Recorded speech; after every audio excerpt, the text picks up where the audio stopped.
Genesis 38 is a surprising pause in the story of Joseph, turning the spotlight on Judah, Jacob's fourth son, the one through whom the royal line of David and the Messiah would eventually come. It is a story of sin, scandal, and God's redeeming hand working in unexpected ways. At that time, Judah left his brothers and went down to stay with a man of Adullam named Hira.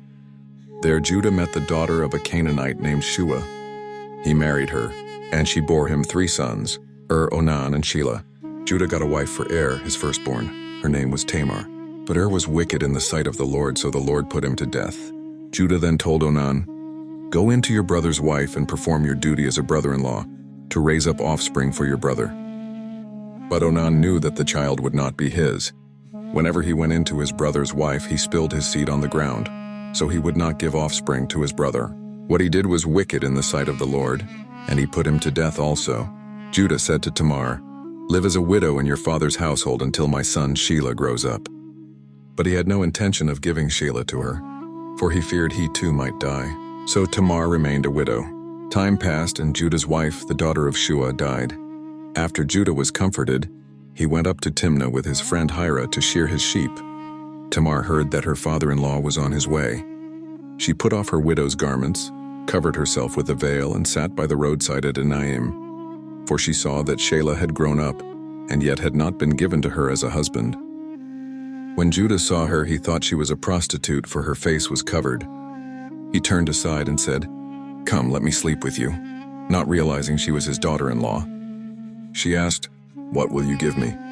He said, "I will send you a young goat from my flock."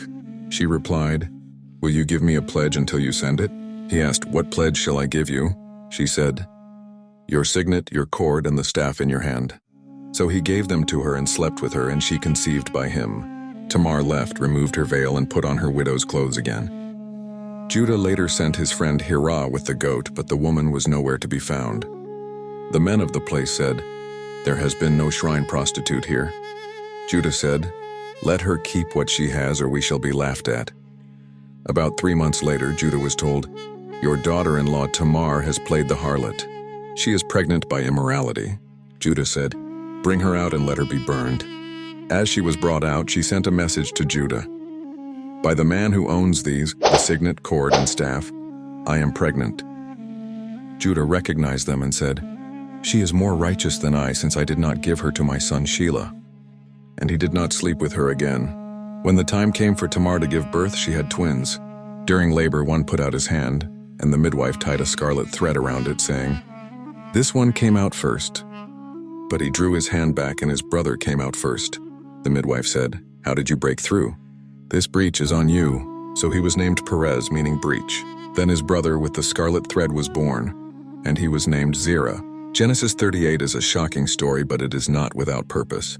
Judah sinned. Tamar acted with desperate cunning. Yet through their union came Perez. And from Perez would one day come King David, and ultimately Jesus Christ, the Lion of the tribe of Judah.